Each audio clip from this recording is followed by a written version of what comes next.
I've noticed something a little strange after watching how people spend money when they travel. A lot of people say things like, travel is about relaxing and enjoying yourself, so don't think about money. But the irony is this. After the trip, they're often the most stressed out about money. Not because the trip was insanely expensive, not because they couldn't afford it, but because throughout the entire trip, they never had a psychological anchor for their money decisions. What's interesting is that people who travel a lot but rarely end up broke aren't the ones who count every dollar. They're the ones who settled their money decisions before emotions entered the picture. And today, I want to talk about a very quiet mechanism that causes travel money to leak out steadily in ways most people don't even realize. Main idea 1. Travel money doesn't disappear because it's expensive. It disappears because there's no boundary. I've noticed that most people never set a clear financial boundary when they travel. They don't say to themselves, "This trip, I'm comfortable spending around this much." Instead, they start with thoughts like, "This place is worth it. I'm already here. Might as well spend a little more. How often do I get to come here anyway?" And each of those thoughts on its own makes total sense. A good meal doesn't feel that expensive. A convenient ride doesn't seem like a big deal. An experience sounds completely worth the money. The problem isn't any single decision. It's that there's no stopping point for a series of reasonable decisions. Without a boundary, the brain can always find another reason to spend. Because every purchase is tied to a positive feeling. More comfort, more speed, less thinking. What's interesting is that people who manage money well while traveling aren't the ones who avoid experiences. They've simply decided in advance how much comfort they're willing to allow. Once that boundary is set, the brain no longer has to debate every day. Should I spend or not? Should I save or enjoy? At that point, money stops being an emotional issue. It becomes part of the trip's design, and that boundary, ironically, is what allows them to enjoy the trip with a much lighter mind. Main idea 2. Money doesn't disappear because you spend big. It disappears because you pay to avoid thinking. I've noticed a very consistent pattern among people who complain. I don't know why, but every time I travel, my money just disappears. They rarely point to one big obvious mistake. Instead, they say things like, maybe it was the food, maybe it was all the transportation, maybe it was just too many small things. But when you look closely, the issue isn't eating, moving, or buying. It's a much quieter motive, paying money so you don't have to think. When you're tired, your brain doesn't want to make decisions. When you're in an unfamiliar place, your brain wants everything to be fast. When you're having fun, your brain hates questions like, is there a cheaper option? Do I really need this? Is there another way? So money gets used to buy. Convenience, speed, and short-term peace of mind. What's interesting is that each of these purchases doesn't hurt at all. It actually feels good, like you've just released a small mental burden. But those tiny releases, repeated day after day, become the biggest source of money leakage on the trip. People who manage money well while traveling aren't the ones who always choose the cheapest option. They do one very different thing. They reduce the number of decisions they have to make each day. They already know how they'll get around, where and how they'll eat, when convenience is worth it, and when it's not.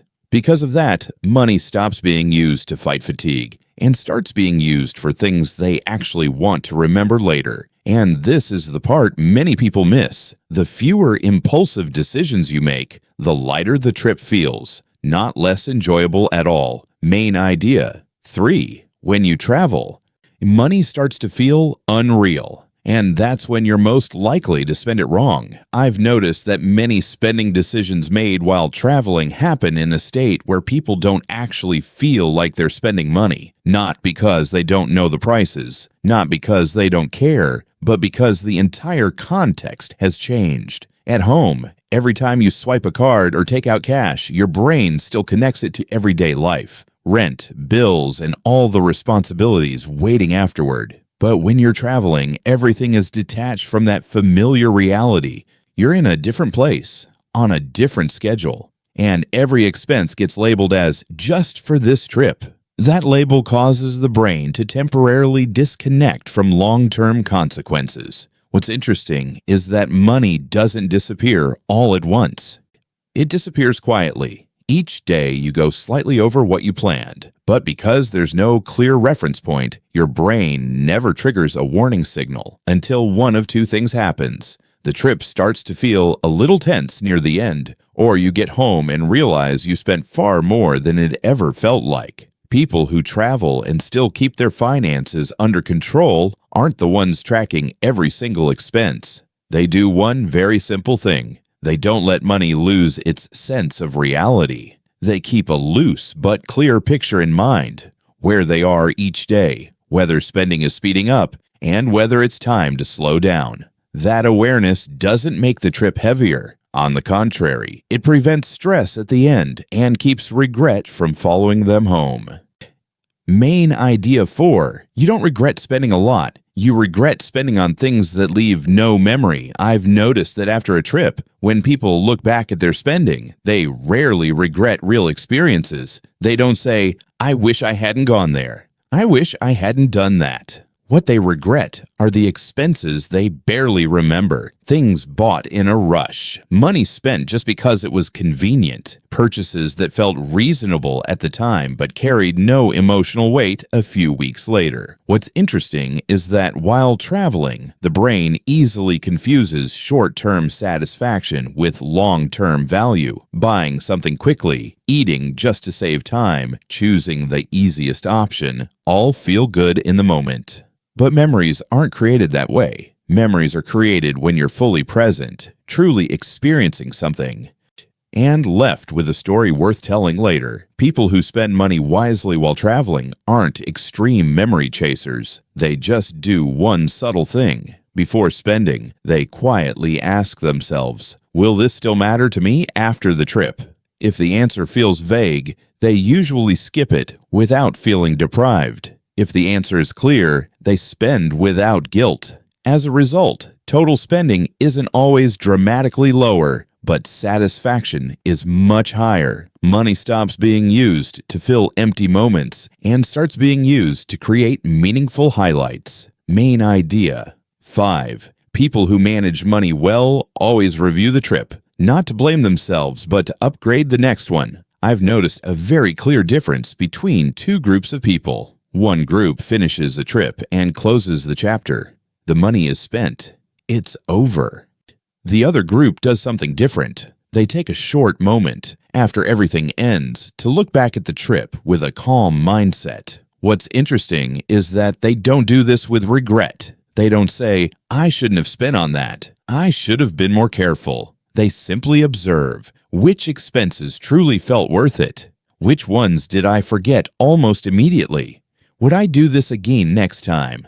That last question is what creates real change, because money doesn't learn from theory. Money learns from lived experience. Each time you review spending without judgment, your brain automatically adjusts. Less money goes to meaningless things next time, and more goes toward what actually adds value.